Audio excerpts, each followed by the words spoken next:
सिहोरा के मोमिनीन का मिजाज क्या है, वो सुनते कैसे हैं, मगर कुछ झलकियाँ मैंने अभी खुद अपनी आंखों से देखा।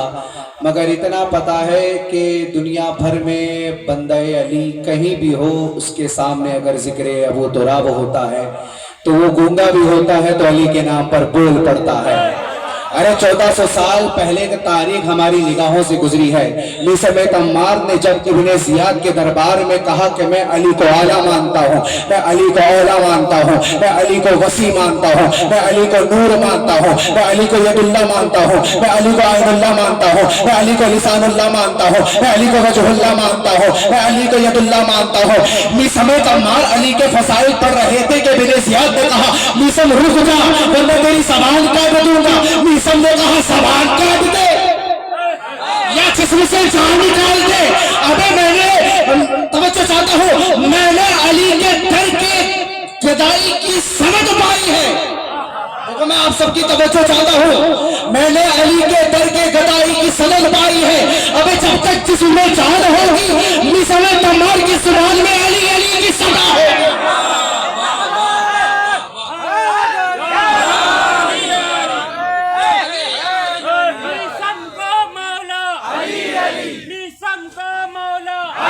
सब मिलकर मिसमेत अम्मार ने कहा कि जबान काटना है तो काट ले, मगर तारीख ने देखा कि मिसमेत अम्मार की जबान भी कटी और उसको सूली पर भी चढ़ाया गया, खजूर के दरख्त पर भी चढ़ाया गया। अबे इब्ने जियाद मर गया, मिसमेत अम्मार ने टक्के की चोट पर अली का जिक्र बुलंद करके बताया अली तो कल भी अली था, अली तो आज भी अली है, अली क़यामत तक अली रहेगा।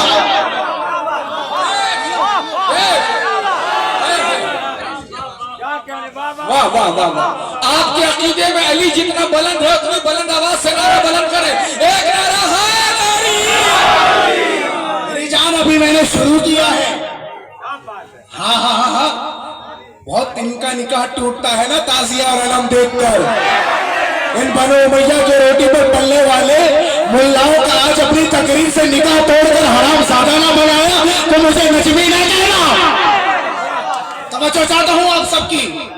तो अली का जिक्र तो होगा भाई। बहुत देर से 4 मिसरे हमारे आरिफ भाई पढ़ रहे थे, मुझसे भी जरा सुनो कि अली के नाम से तू चलता है तो यूं ही सही, कदम कदम पे अली के मैं गीत गाऊंगा, खुदा तो तुझको दोज़ख में डालेगा ही, अली का नाम लेकर मैं तुझे यही जलाऊंगा।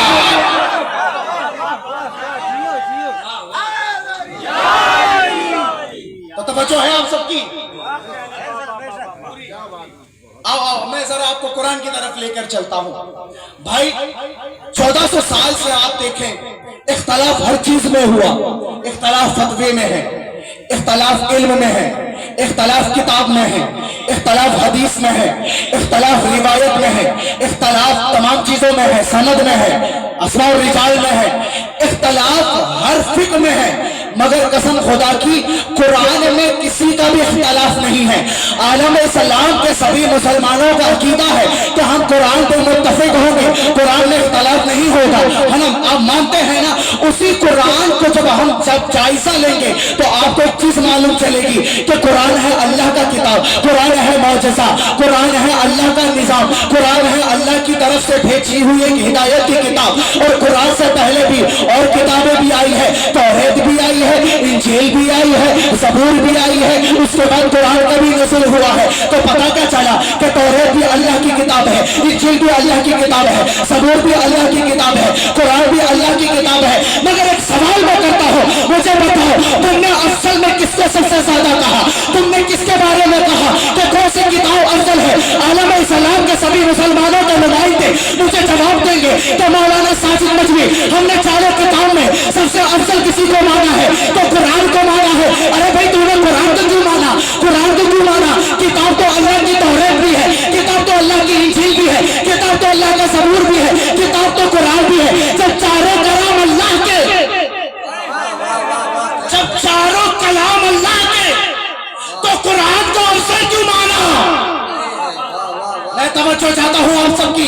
अब कुरान भी अल्लाह की किताब है, तौरात भी अल्लाह की किताब है, इंजील भी अल्लाह की किताब है, ज़बूर भी अल्लाह की किताब है। जब चारों कलाम अल्लाह की, चारों किताब अल्लाह की, तो अफजल में कुरान कैसे? ये सवाल है।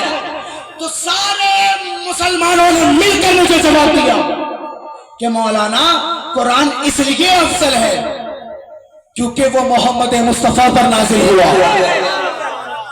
आप सबकी तवज्जो है? क्या कहा? कहा कि कुरान इसलिए अफजल है कि वो मोहम्मद मुस्तफा के सीने पर नाजिल हुआ। अबे जब जो कुरान नबी के सीने पर हो वो पहले की 3 किताबों से अफजल हो सकता है, तो जो अली नबी के कांधे पर हो, अरे क्या सुन रहे हो? जो अली नबी के कांधे पर हो तो मानना पड़ेगा वो 3 का नबी के भाषाई कायनात से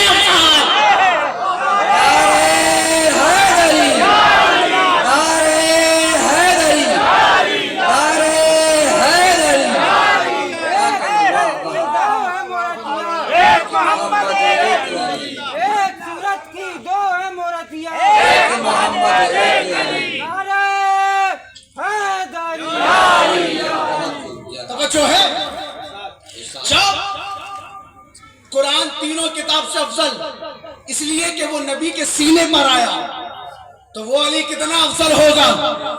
जो कभी नबी के आगोश में आया तो कभी फतेह मक्का में नबी के कांधों पर आया। भाई किसी शायर ने कहा कि है अली और भी किरदार में हैदर के सिवा, फातिमा कोई नहीं बिन्त पैगंबर के सिवा, किसमें हिम्मत के रखे मोहरे नबूवत के सिवा, फातिमा तेरे बच्चों के सिवा, तेरे शोहर के सिवा।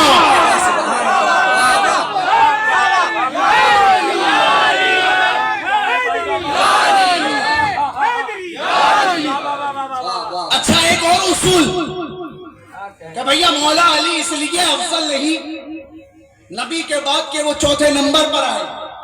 ये उसूल बड़ा प्यारा है तुम्हारा कि अली चौथे नंबर पर आए, अली चौथे नंबर पे खलीफा बने, तो वो अफजल चौथे नंबर पर है, पहले नंबर पे नहीं है। तो फिर ये उसूल तुम्हारा कैसा उसूल है?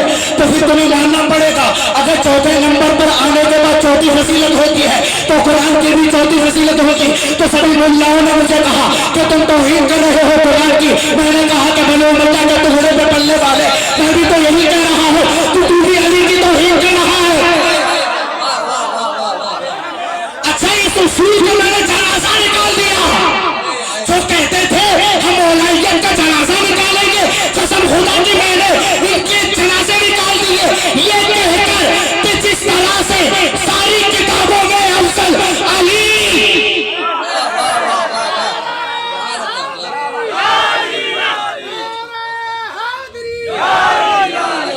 भाई जिस तरह से सारी किताबों में अफजल नबी के आसीने पर आने वाला कुरान, उसी तरह से नबी के आगोश उसी कांधे पर आने वाला अली। तो अफजलियत का मायार तो ये होगा कि नबी ने किसे कहा कि तू आला है, नबी ने किसे कहा कि तू आला है। अच्छा मैं आज कुरान से ही कुछ बातें करूंगा। कुरान जब मक्के में नाजिल हुआ तो लोगों ने मुखालिफत करना शुरू की कि कुरान जो है ये आसमानी किताब नहीं है, ये कोई वही इलाही नहीं है। कुरान एक ऐसी किताब है जैसे किसी अरब शायर की शायरी। मुशरिकीन मक्का ने ये बात कही, कुफार मक्का ने ये बात कही, तो अल्लाह ने आयत भेज दी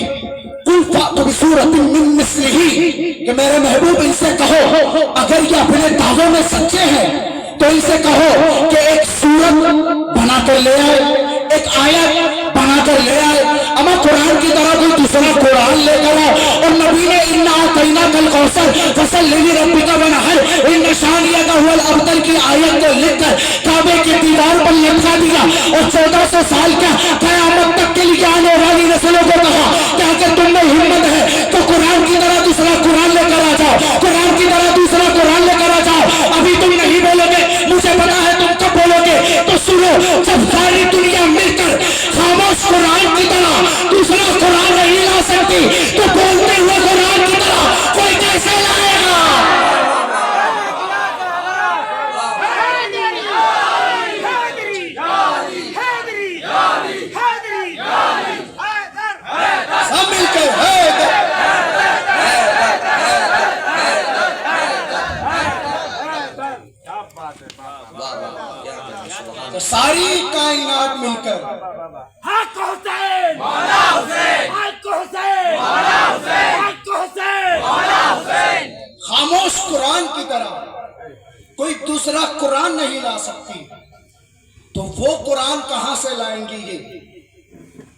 हुसैन ने नो के नेजा पर पढ़कर सुनाया। तवज्जो चाहता हूं आप सबकी। कुरान तो एक बार सिफीन में भी आया था, याद है? भूल गए? अभी मैं इंशाअल्लाह उस टॉपिक पर आऊंगा, मगर सुनते चलो कि जब कुरान की तरह कोई दूसरा कुरान नहीं, तो बोलते हुए कुरान की तरह कोई दूसरा बोलता कुरान नहीं। अली भी बोलते कुरान, हुसैन भी बोलते हुए कुरान, हसन भी बोलते हुए कुरान। भाई ये इमाम हसन के नाम पर मजलिस है ना। किसी ने मुझसे कहा कि तुम बस या हुसैन करते हो, या हसन नहीं करते। मैंने कहा कि कलेजा मीसा में तब मार का होगा तो बंदा या हसन भी करेगा। कहा कि कैसे? मैंने कहा ऐसे कि हसन का जिक्र करेंगे तो बताना पड़ेगा हसन की विलादत कहाँ हुई, बताना पड़ेगा हसन जवान कब हुए, बताना पड़ेगा हसन को शहीद किसने किया, बताना पड़ेगा हसन को जहर किसने दिया, बताना पड़ेगा कि हसन के जनाजे पर तीर किसने चलाया। ये तो हमारी शराफत है कि हम छोड़ देते हैं, वरना तुम जिसे मामू मामू कहते हो,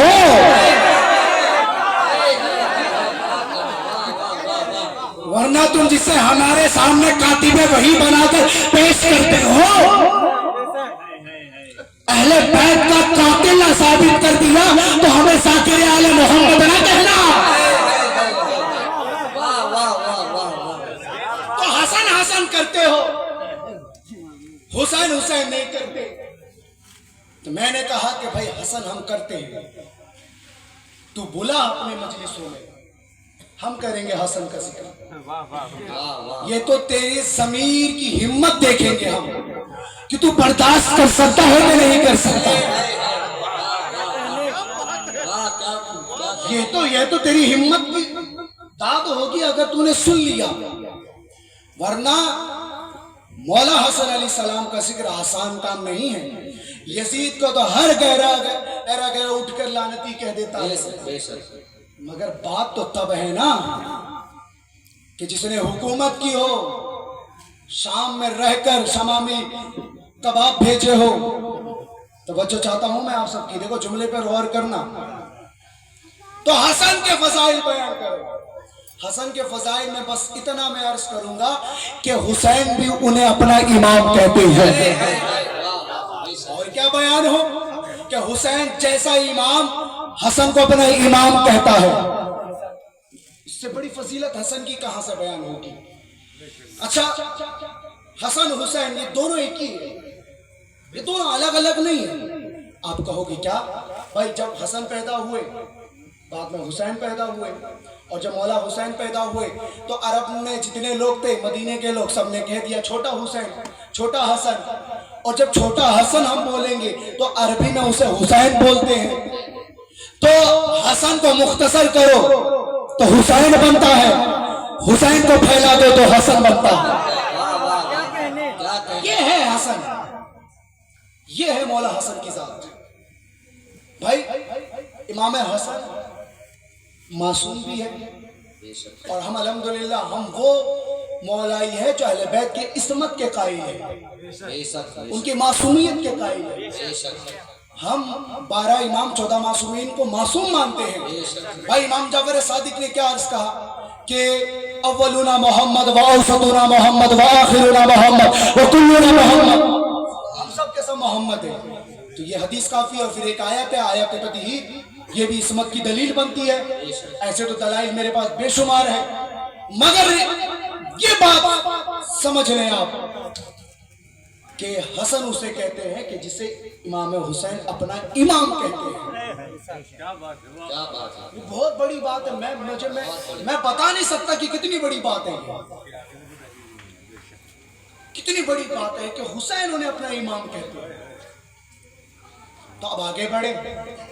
इमाम हसन कौन है? इमाम हसन जनाब फातिमा ज़हरा सलामुल्लाह अलैहा के लाडले हैं हसन। कौन है हसन? वो है हसन के नबी ने अपने आगोश में पाल के बड़ा किया। कौन है हसन? अली के प्यारे हैं हसन। ये तो वो बातें मैंने कर दी जो सब कहते हैं, जो सब कहते हैं, मगर मैं वो बात करूंगा कि हसन से पहले कोई हसन नहीं था। अब आप सोचेंगे ये कौन सी बात हो गई, हसन से पहले कोई हसन नहीं, हुसैन से पहले कोई हुसैन नहीं। वाकई में मौला हसन से पहले कोई हसन नहीं। तारीख मैंने पढ़ डाली आदम से लेके नबी तक, इमाम हसन से पहले किसी का भी नाम मुझे हसन नहीं मिला, नहीं मिला। अब मैं आपको एक बात और बताऊं भाई, फराइदुस्सिल्तैन, अब देखो मैं ठहर के तकरीर कर रहा हूं, मुझे पता है आप सुनना क्या चाहते हो। तो इमाम हसन फराइदुस्सिल्तैन किताब का नाम है, नूरुस्सक़लैन दूसरी किताब का नाम है। इन दो किताब को जाकर उठाकर देख लो आप कि जब कुछ नहीं था पंचतन का नूर मौजूद था। मैंने एक जुमला कहा था कि हसन से पहले हसन नहीं, अब कहूंगा कि हसन से पहले हसन था। जो समझ गया अल्लाह उसे सलामत रखे। हसन से पहले हसन थे, हुसैन से पहले हुसैन थे। आप कहोगे मौलाना दलील क्या? मैंने दो किताब का रेफरेंस रखा। आदम ने अल्लाह की तरफ मुतवज्जो होकर कहा कि मौला तू आला है, तुझे अली का वास्ता, तू महमूद है, तुझे मोहम्मद का वास्ता, तू फातिह है, तुझे फातिमा का वास्ता, तू करीमुल एहसान है, तुझे हसन का वास्ता, तू मोहसिन है, तुझे हुसैन का वास्ता।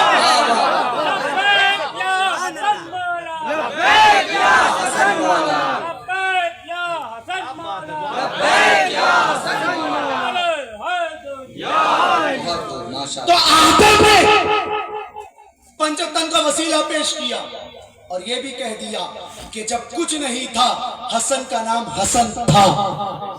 अब एक मुझे बात याद आ रही है, पता नहीं कि शायर की है। शायर ने कहा कि मुझे अच्छा नहीं लगता कोई हम नाम तेरा, कोई तुझसा हो तो फिर नाम भी तुझसा रखे, कोई तुझसा हो तो नाम भी तुझसा रखे। हसन से पहले हसन के कैरेक्टर का कोई था ही नहीं, तो फिर नाम कैसे?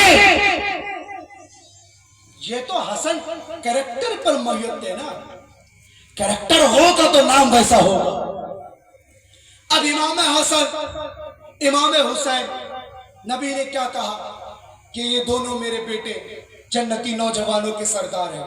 ये हदीस आपने सुनी। लोगों को जन्नत कब मिलती है? जब वो नमाज, रोजे, इबादत हर चीज में कामयाब होते हैं। इधर तवज्जो दें आप सब, तब उनको जन्नत मिलती है। अभी हसन और हुसैन छोटे हैं, बच्चे हैं, क्या अल्लाह के रसूल ने कह दिया कि तुम जन्नती नौजवानों के सरदार हो? आपने तवज्जो नहीं दिया। आओ मैं एक मिसाल देता हूं कि जनाब फातिमा तो ज़हरा सलामुल्लाह अलैहा की बारगाह में हसन और हुसैन आए, कहने लगे या सैयदा ईद का दिन है, कपड़े हमें चाहिए। जनाब सैयदा ने कहा कि तुम्हारे कपड़े दर्जी सी रहा है, वो जन्नत से ले आएगा। ये वाकया आपने सुना है ना, मैं इस वाकये को लंबा नहीं करूंगा, मगर एक बात आपसे पूछना चाहता हूं कि हसन और हुसैन के लिए कहां से लिबास आए? सारा मजमा कहेगा कि जन्नत से आए लिबास। तवज्जो दिया आपने? कहां से आए? सब बोलो मिलकर, कहां से आए? जन्नत से आए। और उसी जन्नत से आदम को अल्लाह ने कहा कि तशरीफ लेकर जाएंगे। क्या कहा? तशरीफ लेकर जाएंगे। तो ये मैं उसूल समझना चाहता हूं कि अल्लाह ने आदम को जन्नत से बाहर किया और हुसैन के लिए कपड़े जन्नत से भेज दिए। अब एक मिसाल देता हूं, अल्लाह करे कि समझ में आ जाए कि मैं यहां पर आया, मैं यहां पर मेहमान बन के ठहरा। भाई मुझे रूम दिया गया, रूम में कूलर है, बेड है, तकिया है, चादर है, सब कुछ है। मुझे जरा ईमानदारी से बताओ कि जब मैं यहाँ से जाने लगूंगा तो क्या इन सारी चीजों को लेकर जा सकता हूँ? सारा मजमा कहेगा कि मौलाना आप हो मेहमान, मेहमान को चीजें लेकर जाने की इजाजत नहीं है, इस्तेमाल करने की इजाजत है। आप चाहो तो क्या इस्तेमाल करो, आप चाहे बेड इस्तेमाल करो, चाहे कूलर इस्तेमाल करो, मगर बताओ जब मैं मुंबई पहुंचूंगा, अपने घर पर जाऊंगा, तो अपने घर की चीजों को इस्तेमाल करूंगा। आप कहोगे मौलाना इस्तेमाल भी करोगे और आप कहीं भी लेकर भी जा सकते हो, तू लेकर जा सकता हो। सब मिलकर कहेंगे मौलाना आप हो अपने घर के सरदार। तो पता क्या चला, जो सरदार होते हैं वो अपनी चीजें कहीं भी लेकर जा सकते हैं। तो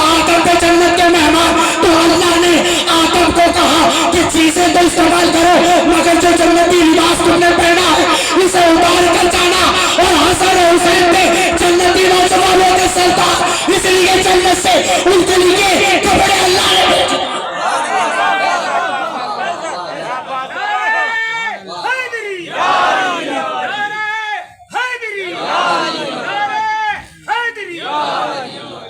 तो जो मेहमान थे उनसे लिबास उतरवा लिया गया और जो सरदार थे उनके लिए लिबास भेज दिया गया। तो ये है, कौन समझेगा अहले बैत की शान को, कौन समझेगा आले मोहम्मद की साथ को। बहुत बड़ी हस्ती है। मैं पता नहीं क्यों मैं अपने आप को बचा के रखा हूं, मैं खुल के बोलने नहीं बोल रहा हूं मैं, वरना जो मुझे जानते अच्छे से जानते हैं। अच्छा, ये कैमरा गदीर में भी होना चाहिए था, ये कैमरा गदीर में भी होना चाहिए था, तो आज इतनी मुश्किल ना होती ये बताने में कि कौन बंदा मोमिन था कौन मुनाफिक था। ये तो आज कैमरे ने कई मुल्लाओं के शजरे खोल दिए कि बंदा मरवानियत से ताल्लुक रखता है या अबू तालिब के घराने से ताल्लुक रखता है। ये तो कैमरों ने शजरे खोल दिए, वरना क्या पता था किसी को कि कौन मौलवी किस शजरे का है। और अली का जिक्र तो शजरों को भी खंगालता है।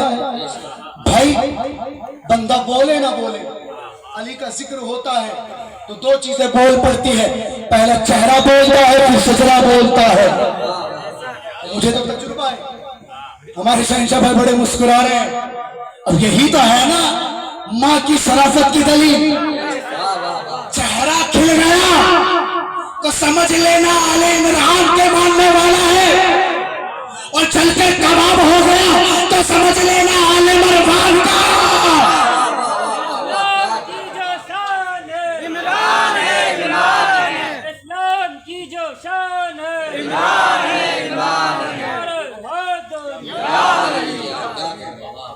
तवज्जो है हम सबकी। भाई इमाम हसन कौन है? जन्नती नौजवानों के सरदार। अब मैं एक और हदीस आपके सामने, जिसके रावी हजरत अबू हुरैरा है, समझे आप? हजरत अबू हुरैरा क्या अर्ज करते हैं? कहते हैं कि हसन जो है वो सर से लेकर नाभि तक नबी के मुशाबा है, और हजरत हुसैन नाभि से लेकर पैर तक नबी के मुशाबा है। आपने सुना, मैं बहुत बड़ी बात कर गया, यह हदीस ही तो आज तक कोई सुनाया नहीं, क्योंकि जानते हैं अगर सुना दिया तो जमाने को समझ में आ जाएगा कि सुलह में जिसके हाथ चल रहे थे वो हाथ फकत हसन का नहीं, वो हाथ नबी का था। और करबला की तरफ जिसके कदम बढ़ रहे थे वो कदम फकत हुसैन का नहीं बल्कि मोहम्मद मुस्तफा का। वाह वाह वाह वाह।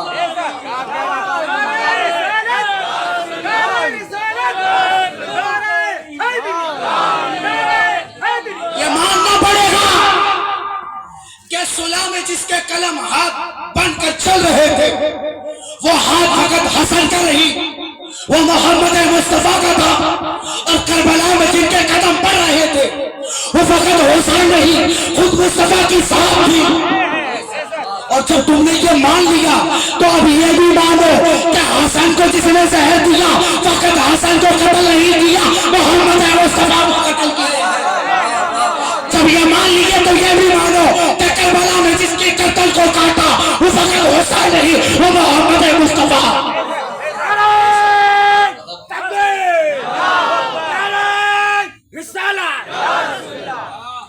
ये मानना पड़ेगा, और फिर ये भी मानना पड़ेगा कि कातिलाने हसन हुसैन रसूल पाक के कत्ल में मुंसलिक होकर, चाहे डायरेक्ट हो या अनडायरेक्ट, लानती हो गया। भाई आयत मुबाहिला सबको याद होगी तो नबी ने कहा कि जो इनके मुकाबले में आया वो लानती है। अब चाहे वो आए सिफीन के मैदान में या आए करबला के मैदान में, जो भी अहले बैत के मुकाबले में आएगा वो लानती होगा।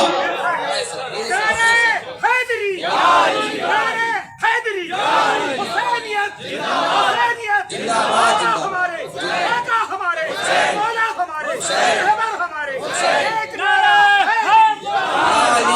फैसला तुम करो कि कौन कौन आए थे आले मोहम्मद के मुकाबले में। पढ़ो रिवायतों को, खोलो किताबों को। अरे बुखारी पढ़ने वालों, बुखारी पढ़कर तुम्हें बुखारी नहीं आई मगर बुखार जरूर चढ़ गया। जो बगैर इसके आले मोहम्मद के पढ़ते हैं बुखारी, वाह वाह वाह वाह वाह, आ जाता है बुखार, उनको नहीं आती है बुखारी। जभी तो उन्हें अलैहि सलाम नहीं दिखा, मरवान से रिवायत मिल गई, बुखारी ने अलैहि सलाम लिखा, ये नहीं दिखा, तो ये तो बुग़्ज़ आले मोहम्मद है। अब आओ सुलह की तरफ।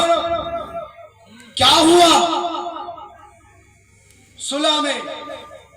भाई रिवायतें कहती है कि मेरा मौला लश्कर तैयार करके जंग की तरफ बढ़ रहा था। कहां? जंग की तरफ। हाकिम शाम और अमर यास, इन दो में बहस हुई कि हम वो लश्कर देख रहे हैं कि अगर ये चढ़ गया तो नस्लें बर्बाद हो जाएगी। हसन को सिर्फ एक जवान लड़का ना समझो, ये देखो कि हसन अली का बेटा है। भाई ये दुश्मन कह रहे हैं कि हसन अली का बेटा है। करबला में भी उमर बिन साद ने शिमर से कहा था कि अब्बास को मामूली ना समझना, यह अली का बेटा है। करबला और ये सुलह, इन दो में हसन को भी अली का बेटा दुश्मनों ने माना और कहा कि ये अली के बेटे हैं, इन्हें मामूली ना समझना। और करबला में भी दुश्मनों ने कहा ये अली के बेटे हैं, इन्हें मामूली ना समझना। वजह क्या थी? कभी सोचा तुमने? बस वजह एक ही थी कि सिफ़ीन के मैदान में हसन भी मैदान में उतरे थे, अब्बास भी मैदान में उतरे थे, और दोनों की ताकत और शुजाअत को सिफ़ीन के लोगों ने देखा। भाई मोहम्मद बिन हनफिया को मौला अली ने भेजा, कहा कि जाओ लड़ो। अली का बेटा मोहम्मद बिन हनफिया पहुंचे, तीर आ रहे हैं, लश्कर है सामने, अली का बेटा लड़ रहा है, काटता पीटता पहुंचा, मगर हुआ ये कि तीर की बौछार जब इतनी पड़ गई कि मोहम्मद बिन हनफिया ने कदम पीछे किए, अली के पास आ गए। अब हसन पहुंचे, तीर आए, तलवार आए, कुछ भी आए, हसन ने दुश्मनों को बता दिया कि हमारा ताल्लुक उस घर से है कि जिस घर में तलवार आसमां से आती है।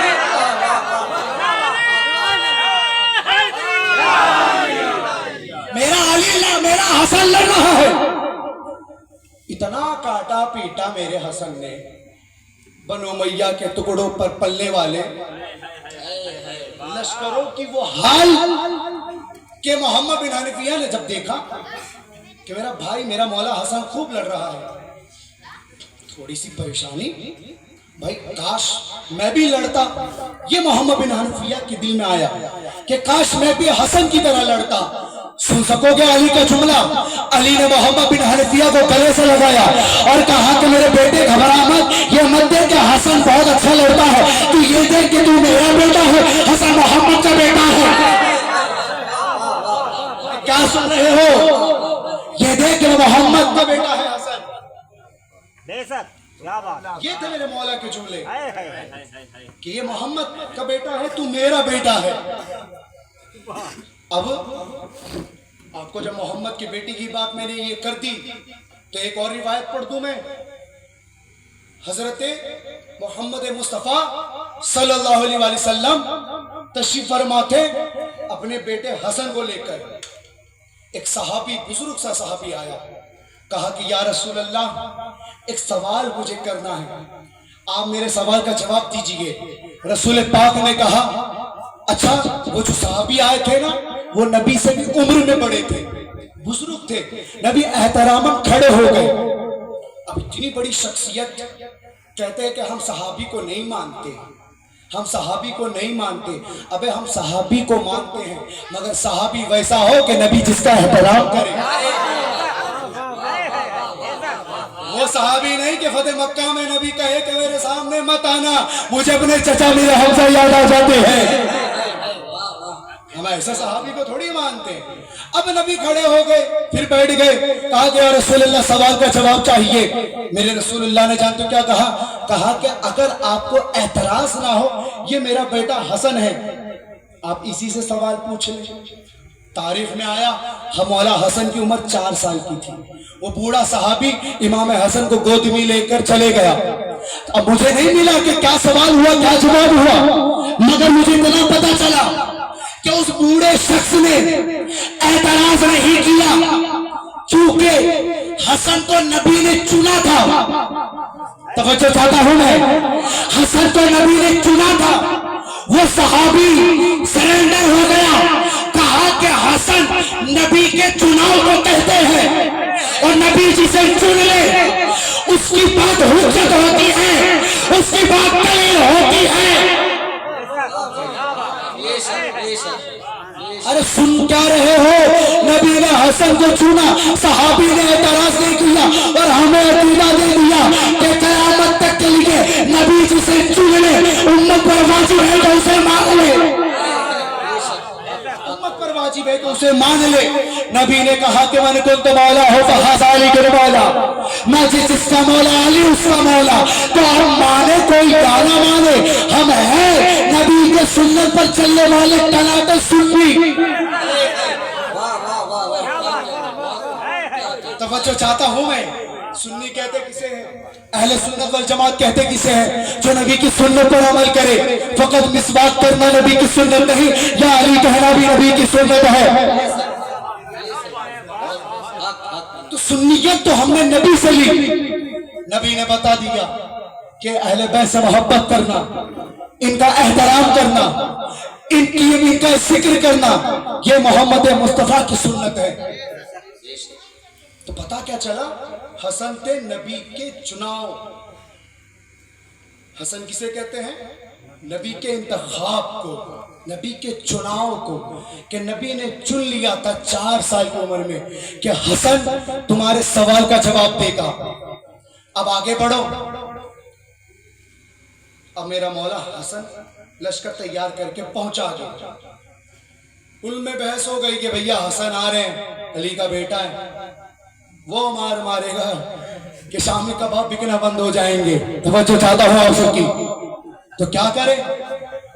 तो वो कहा कि ऐसा करते हैं, हसन को कहते हैं कि सुलह कर ले। क्या कहते हैं? सुलह कर ले। आज मैं एक चचा है जिनका जुमला है कि हसन जिससे सुलह कर ले हम उससे जंग नहीं करेंगे, हुसैन जिससे जंग कर ले हम उससे सुलह नहीं करेंगे। आज इस जुमले का ऑपरेशन करूंगा मैं। क्या करूंगा? ऑपरेशन। और ये सवाल का जवाब मैं देकर जाऊंगा। और सुनो, अब तकरीर नहीं, अब जवाब दूंगा। मेरा हसन जंग के लिए आमादा था। मेरा हसन जंग से डरता नहीं था, वो तो बहादुर था मेरा मौला। मगर बुज़दिली तो दुश्मने अली की थी। क्या कहा कि भाई जब अली से हम जीत ना सके और बदले में हमें कुरान को उठाना पड़ा, तो अली के बेटे से कैसे जीत जाएंगे? तो अब मंसूबा बंदी। क्या मंसूबा हुआ कि 3 चीजें करो। पहली चीज, हसन के सिपाहियों में जो है उन्हें खरीदो। दूसरी चीज, हसन के सिपाहियों में अपने जासूस भेज दो। तीसरी चीज, हसन को सुलह के लिए मजबूर करो। तवज्जो है आप सबकी? अगर हसन के बदले में हुसैन होते तो जो काम हसन ने किया वही काम हुसैन भी करते। ये बात समझने वाली है, ये बात समझने वाली है। ये जो बातें बड़ी बड़ी करते हैं, अब आगे सुनो। कुछ लोगों को खरीद लिया गया, मेरे मौला हसन के लश्कर से निकाल दिया गया। अब बचा कुचा लश्कर, अब मेरे मौला क्या लड़ते उनसे?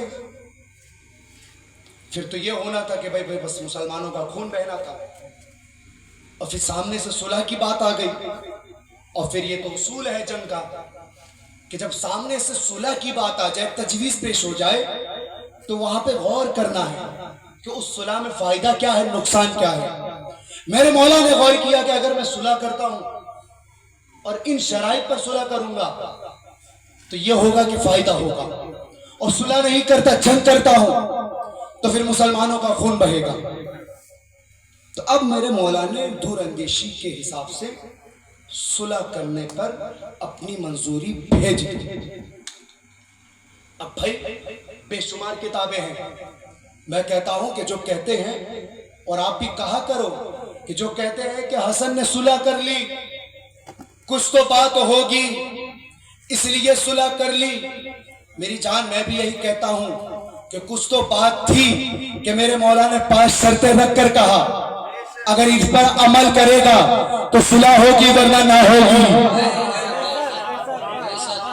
और उनसे कहा करो कि डायलॉग ना दो कि सुलह हो गई, सुलह हो गई, शर्तें बताओ कि मेरे मौला ने शर्तें क्या रखी। तो मैं अहले सुन्नत के किताब को सामिन बनाकर एक शर्त को पेश करूंगा। भाई पहली शर्त मेरे मौला ने क्या रखा कि तू कुरान और सुन्नत पर अमल करेगा। क्या बोलो सब, कुरान और सुन्नत पर क्या करेगा, अमल करेगा। मेरे मौला ने लिखा, पता तुमने गौर किया, मेरे मौला हसन बताना चाह रहे हैं कि ये हाकिम साहब ना कुरान पर अमल करता था ना सुन्नत पर अमल। मेरे हसन ने अपनी कलम की नोक से वही काम किया जो हुसैन ने करबला में तलवार की नोक से किया। नकाब हटाए थे मेरे हसन ने कि देखो ये कुरान और सुन्नत पर अमल नहीं करता, और मैं इसके सामने पहली शर्त में यही रखूंगा। दूसरी शर्त कि आज के बाद मिंबरों पे मेरे बाबा अली को कोई गाली नहीं देगा। क्या कहा हसन ने, मेरे बाबा को ना तू ना तेरे तो टके के हुक्मरान अली को गाली देंगे। अरे हाकिम शाम इमाम हसन के इस जुमले से काफिर हो गया। हसन बताना चाहते थे कि ये हाकिम शाम मेरे बाबा को पहले भी गाली देता था, आज भी देता है।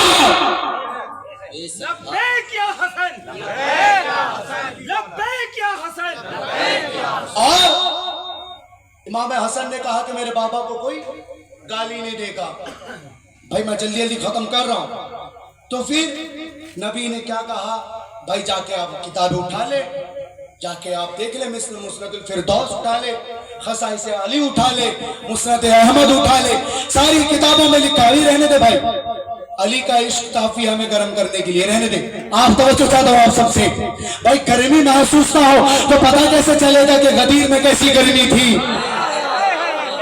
भाई गर्मी महसूस होना चाहिए।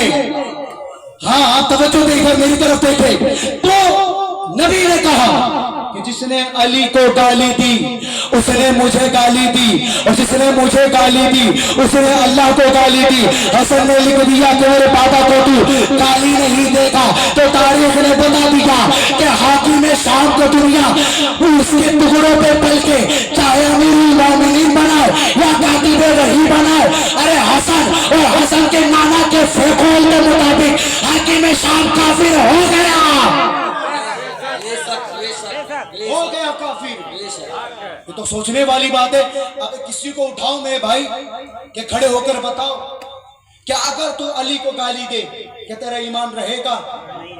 बच्चे से बच्चा कहेगा कि मौलाना कैसी बात करते हो, अली को गाली देने से इंसान मुसलमान ही क्या वो इंसान ही ना होगा, क्योंकि अहले बैत से मुसलमानों के लिए नहीं बल्कि सारी इंसानियत के लिए, और इंसानियत का तकाजा है ही कि किसी को गाली ना दो।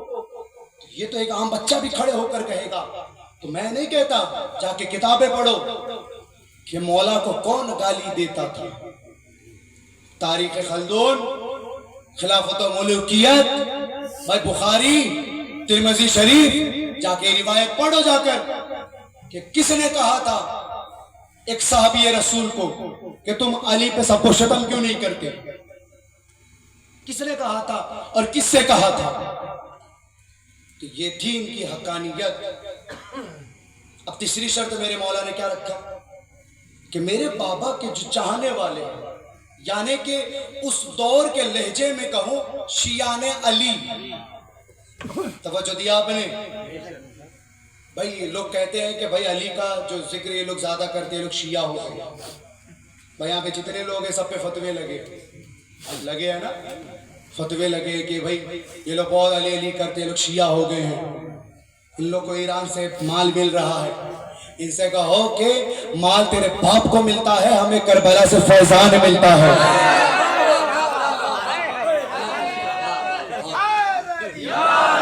और रही बात कि हम शिया, तो भाई हम डंके की चोट पर कहते हैं हम नबी की सुन्नत पर अमल करने वाले सुन्नी हैं, अली के नक्शे कदम पर चलने वाले शियाने अली हैं। ये फैसला तुम करो कि तुम किसके शिया हो। हमने फैसला कर लिया, हम अली के शिया है। और शिया का माने होता है पैरोकार, किसी को फॉलो करने वाला, किसी की ताबेदारी में रहने वाला, किसी के गिरोह में रहने वाला। हम हैं अली के गिरोह के बंदे। किसके? अली के गिरोह के बंदे। भाई की छोचा के एक बहुत बड़े सैयद ने कहा था कि इनाद अहले बैत मुस्तफा कर सुन्नी के तबाशत खुदा बंदा मोरा सुन्नी के तौबा व सत्तौबा जिसके नाम कर बाशत विलाय आले मौलाना खुदा नारद खुदा बीरत मन सीगा मन सीगा। नारे हैदरी, नारे हैदरी।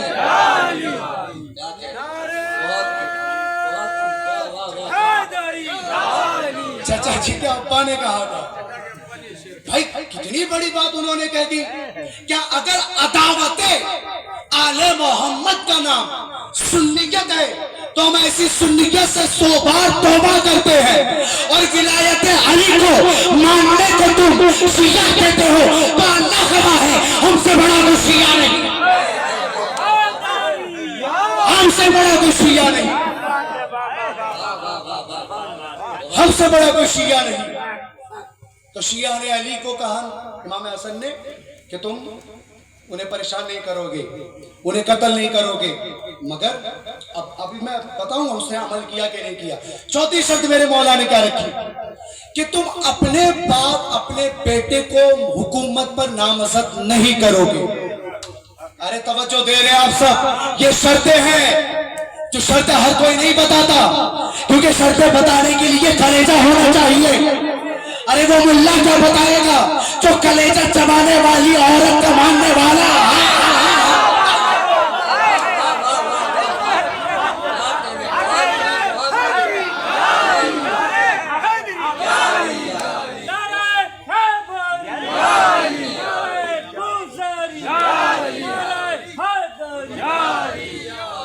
इतना आसान है भाई। चौथी शर्त, पांचवी शर्त क्या भाई?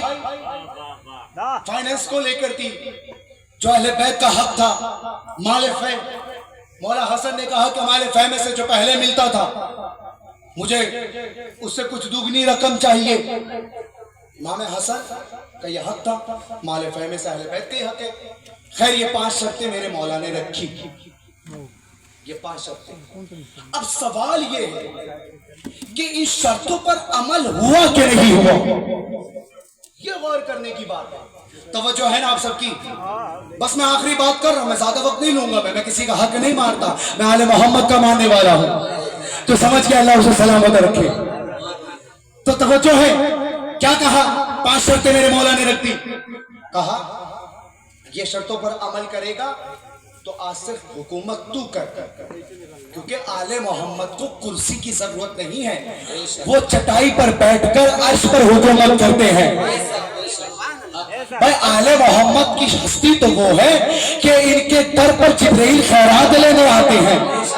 भाई भाई नबी मौला अली रुकू में थे, एक साइल आया, न कहा कि मुझे अल्लाह के नाम पर दे दो। अली ने अपनी उंगलियों को बढ़ाया, साहिल ने उस अंगूठी को ले लिया। आज तक मुझे कोई बता नहीं सका उस साहिल का नाम क्या है, उस साहिल का एड्रेस क्या है, वो साहिल आया कहां से था।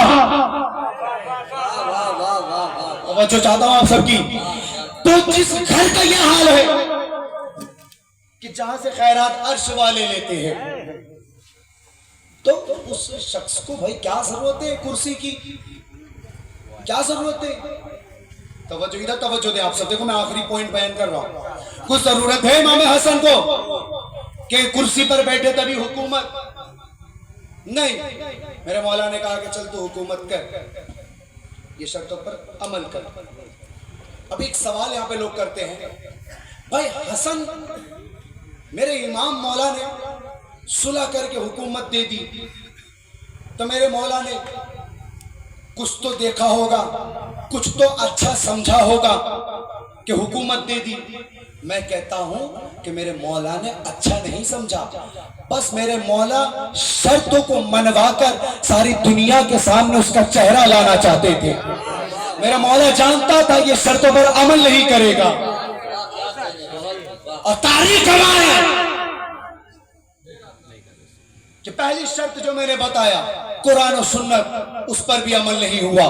भाई अब्दुल्लाह बिन अब्बास की रिवायत है, जाकर पढ़ लो तिरमिज़ी शरीफ की, कि हज के मौके पर जब अब्दुल्लाह बिन अब्बास पहुंचे मक्का में, तो क्या हुआ, लब्बैक अल्लाहुम्मा लब्बैक की तलबिया पढ़ना लोगों ने छोड़ दिया। मैं अब्दुल्लाह बिन अब्बास से पूछा क्यों ऐसा हुआ, तो किसी ने कहा कि हाकिम शाम ने अली के बुग़्ज़ में नबी की सुन्नत को छुड़वा दिया है। तो अब्दुल्लाह बिन अब्बास ने कहा कि लानत हो उस शख्स पर जिसने अली के बुग़्ज़ में नबी की सुन्नत पर। क्या सुन रहे हो, तो नबी की सुन्नत को तो छोड़ दिया। अब रही बात कि कुरान पे अमल करता था कि नहीं करता था, इस पर गौर करना।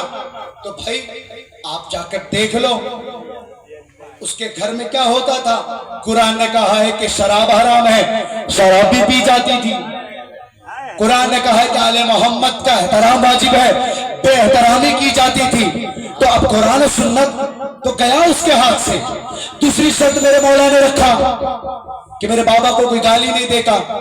भाई जाकर पढ़ लो किताबें, मैं ना दिखा सकूं तो फिर मैं आले मोहम्मद का साकिर नहीं। मौला को गाली दी गई। और भाई 70,000 मिंबर पर 80 साल तक अली को गाली दी गई। आपको बताऊं 70,000 मिंबर सिर्फ इसलिए इस्तेमाल किया गया कि अली को गाली दी जाए। अल्लाह अकबर। भाई मैं अगर इसको खोलना चाहूं तो बहुत बड़ी बात बनेगी। अच्छा तीसरी शर्त कि मेरे बाबा के चाहने वालों को तुम परेशान नहीं करोगे, लेकिन जाके पढ़ लो मोहम्मद बिन अबी बकर को किसने कत्ल किया, अब्दुर्रहमान बिन अबी बकर को किसने कत्ल किया, जनाब आयशा रज़ियल्लाहु ताला अन्हा को किसने कत्ल किया, हुज़ैर बिन अब्दी साहबी रसूल को किसने कत्ल किया। अरे कहां गई तुम्हारी सहाबियत, मोहब्बत सहाबी का टंका पीटने वालों। अरे हजरत अबू बकर के कातिल को तुम कैसे मानते हो। अरे कहां गए तुम लोग, तुम जो कहते थे हम सहाबियत को मानते हैं, अबू बकर के बेटे को कत्ल तेरे मामू ने किया।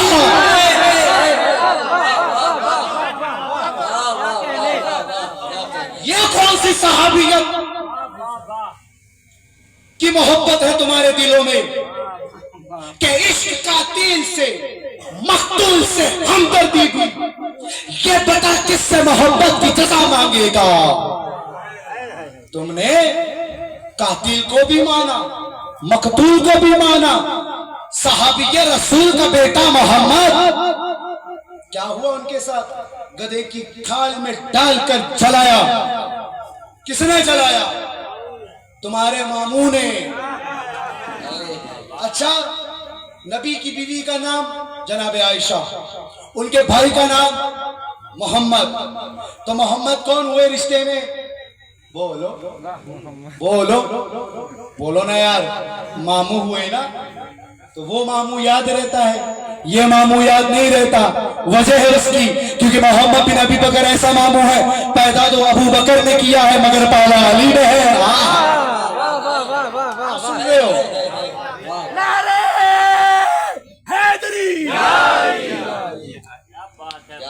ये तो बुग़्ज़ अली था कि उसे मामू मान लिया कि जिसने जहर दिया, उसे मामू नहीं माना कि जिसने अली पर अपनी जान कुर्बान कर दी। अब आगे बढ़े। चौथी शर्त कि अपने बेटे को तुम नामजद नहीं करोगे हुकूमत पर, मगर तारीख बताती है कि 10 साल मेहनत हुई यजीद को यजीद बनाने में। 10 साल, कितने साल? 10 साल मेहनत की गई।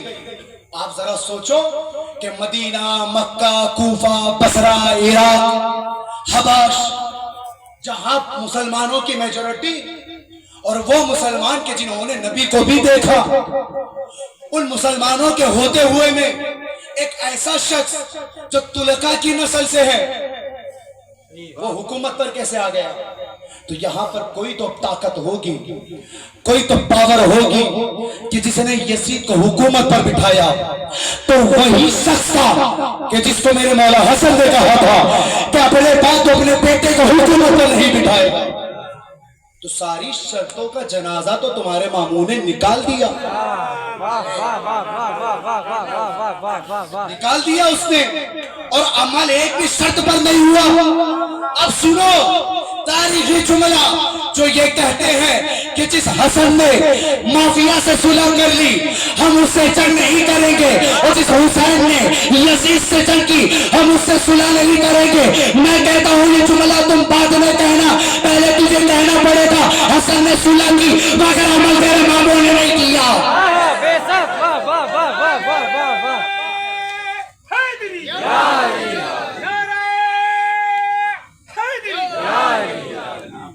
तो हजरात मोहतरम, तो ये थी शर्तें जिस पर अमल नहीं हुआ। उसके बाद फिर मौला हसन को रास्ते से हटाने की कोशिश, जहर आया, 14 बिन अशश, मैंने वीडियो भी बनाई, काफी रेफरेंस दिया। क्या हुआ? 14 बिन अशश को ललचाया कि अगर तू हसन को जहर देगी, मैं अपने बेटे यजीद से तेरी शादी कर दूंगा और तुझे बेशुमार दौलत दूंगा। फिर क्या हुआ? जहर पहुंचाया गया। मेरे मौला को जहर देकर हाकिम शाम ने रास्ते से हटा दिया। तवज्जो है आप सबकी? कहां से हटाया? रास्ते से, क्योंकि मेरे मौला हसन के होते हुए में हाकिम शाम समझता था कि जब तक हसन होगा मैं अपनी मनमानी नहीं कर सकता।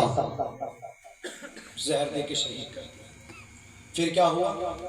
जब वो चला, जनाजा मेरे हसन का, मेरे मौला का, तीर आया। मरवानी हुकूमत ने मेरे मौला के जनाजे पर तीर चलाया। अल्लाह अकबर। जरा करबला मुझे याद आता है कि मैंने एक जगह मसाइब में पढ़ा था कि जब मेरा मौला हुसैन जनाब ज़ैनब सलामुल्लाह अलैहा के पास आते हैं इजाज़त लेने के लिए जंग में, तो मेरे जनाब ज़ैनब मेरे मौला को देख कर गिर जाती है, कि उठती है गिर जाती है, उठती है गिर जाती है, उठती है गिर जाती है। जनाब ज़ैनब को मेरे मौला ने कहा कि ज़ैनब संभल जाओ ज़रा।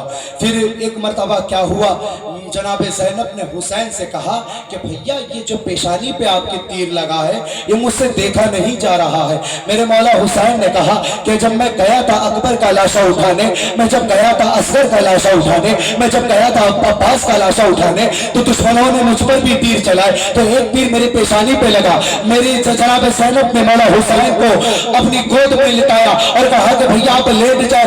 जनाब ज़ैनब ने इमाम हुसैन की पेशानी से तीर ऐसे निकाला कि मेरा हुसैन ज़ैनब की निगाहों को देखकर कहने लगा कि मेरी बहन ज़ैनब, ये तीर निकालना तुझे किसने सिखाया?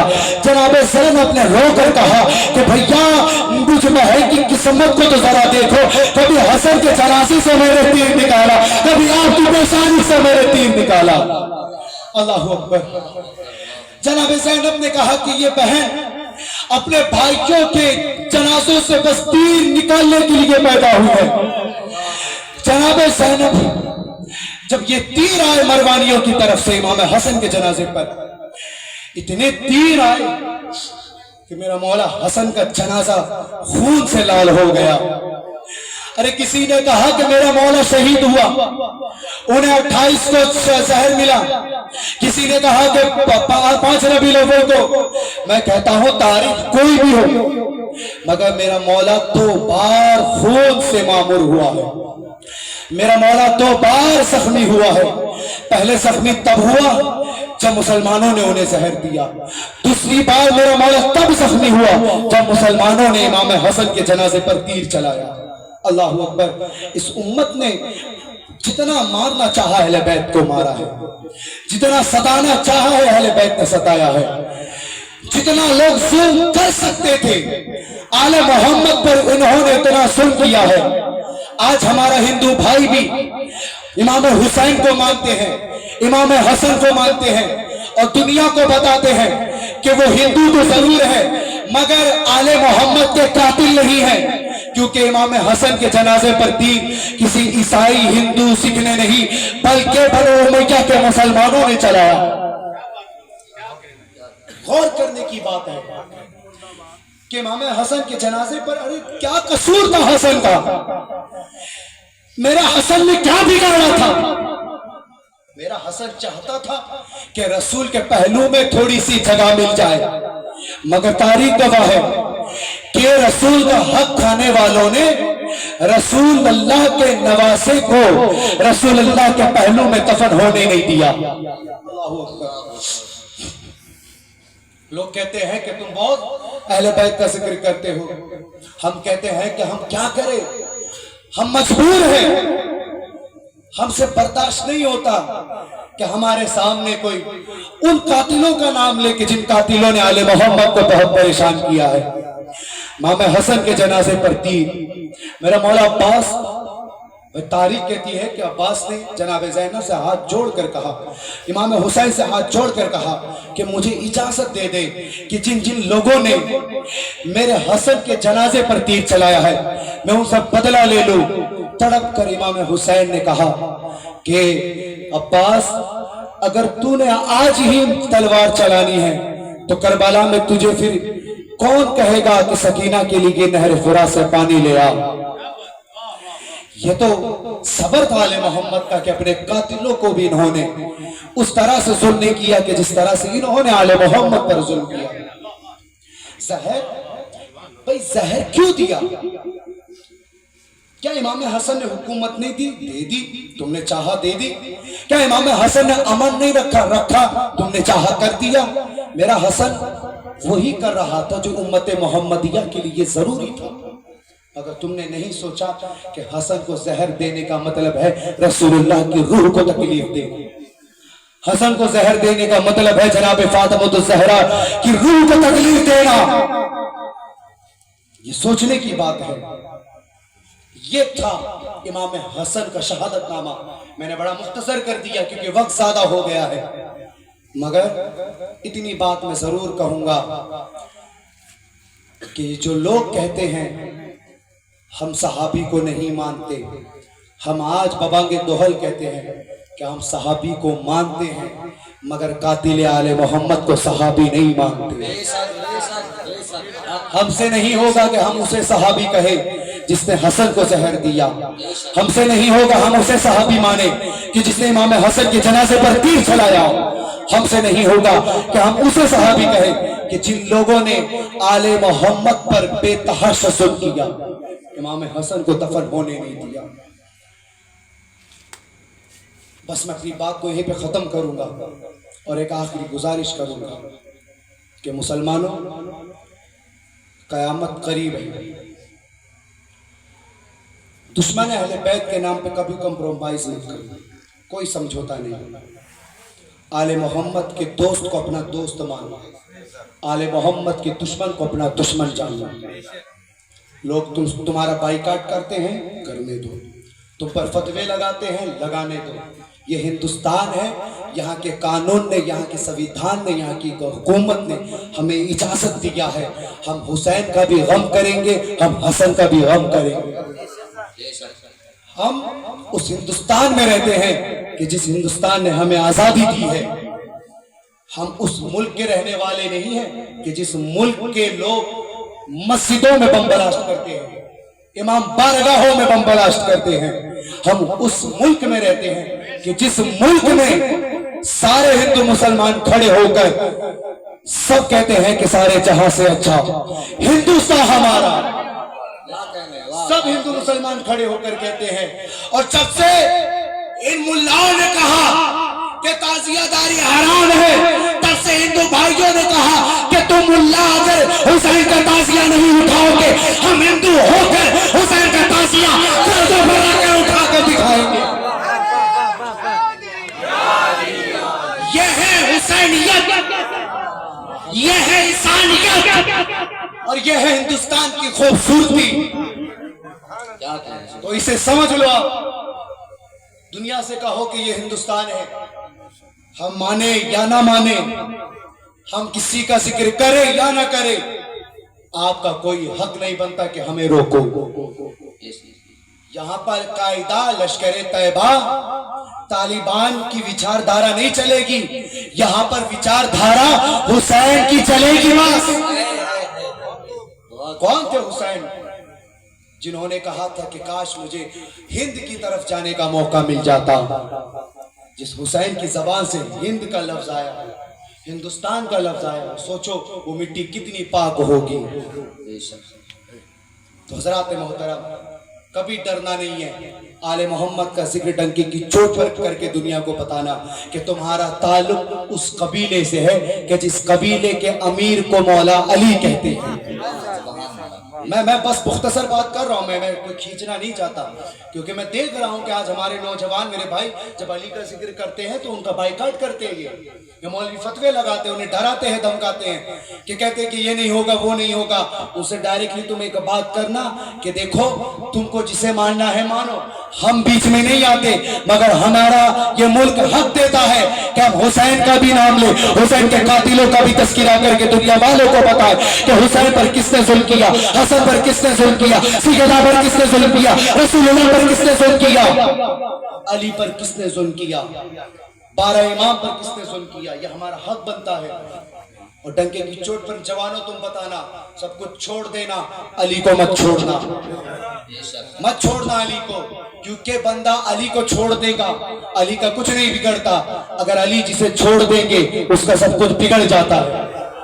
हुसैनियत जिंदाबाद, हुसैनियत जिंदाबाद, यजीदियत मुर्दाबाद, यजीदियत मुर्दाबाद, लब्बैक या हुसैन, लब्बैक या हुसैन, लब्बैक या हसन, लब्बैक या हसन। बस 2 मिनट।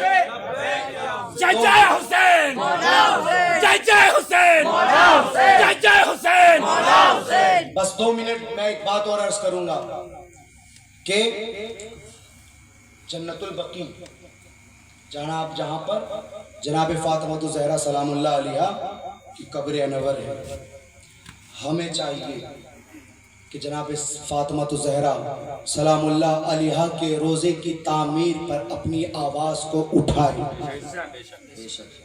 ये सिर्फ शियाओं का हक नहीं, हर हुसैनी का हक है कि वो फातिमा ज़हरा सलामुल्लाह अलैहा के हक के लिए आवाज़ को बुलंद करे, सैयदा के हक की बात करके दुनिया वालों को कहे और सऊदी की गवर्नमेंट से कहे कि सुनो, सैयदा का रोजा बनना चाहिए। यह आपका हक बनता है। आप इस पर एहतजाज करें, जुलूस करें, मजलिस रखें, सबको दावत दें, तो दुनिया वालों को बताएं कि हम जनाब सैयदा के हक के लिए खड़े हैं। हमारे पीरों के रोजे को देखो, चमक धमक रहे हैं, मगर जिस भाई मोहिउद्दीन इब्नुल अरबी की एक किताब है फतुहातुल मक्किया, जाकर उठाकर देखे, उसमें उन्होंने लिखा है कि कोई भी बंदा उस वक्त तक के लिए वली नहीं बन सकता जब तक कि उसे जनाब सैयदा की खैरात ना मिले। तो आज जो वली है हमारे बुजुर्गान दीन है, इन सबको ये इज्जत जनाब फातिमा की वजह से मिली है। तो आपका हक बनता है उनके रोजे की तामीर के सिलसिले में आवाज उठाए, अपने प्लेटफॉर्म से, अपनी खानकाहों से, अपने इदारों से, अपने लोगों में, सोशल मीडिया जिसके पास है उसका इस्तेमाल करें। यही मेरा मैसेज था जो मुझे आप तक पहुंचाना था। बाकी बात मैंने खत्म की। बस एक बात कहेंगे सब मिलकर कि हसन को शहर देने वाले पे लाना। सब मिलके कहे कि जिनका ताल्लुक, सुनो सुनो, जिसका ताल्लुक हसन के कातिल से होगा वही खामोश बैठेगा। हसन को शहर देने वालों पे लाना, हसन पे तीर चलाने वालों पे लाना, चौथा बिन अशरफ को पहचाने वालों पे लाना, हसन की सुलह पर अमल न करने वालों पे लाना, हसन की सुलह में तोड़ने वालों पे लाना, अहले बैत के गद्दारों पे लाना, हसन के कातिलों पे लाना। अब ये लानत जहां पहुंचनी थी पहुंच जाएगी। शाम में पहुंचे या कूफा पहुंचे, जहां पहुंचनी है पहुंच जाएगी। बस मैंने अपनी बात को यहीं पे खत्म की। वाखिरु दावाना अनिल हम्दुलिल्लाहि रब्बिल आलमीन। अस्सलामु अलैकुम व रहमतुल्लाहि व बरकातुहू।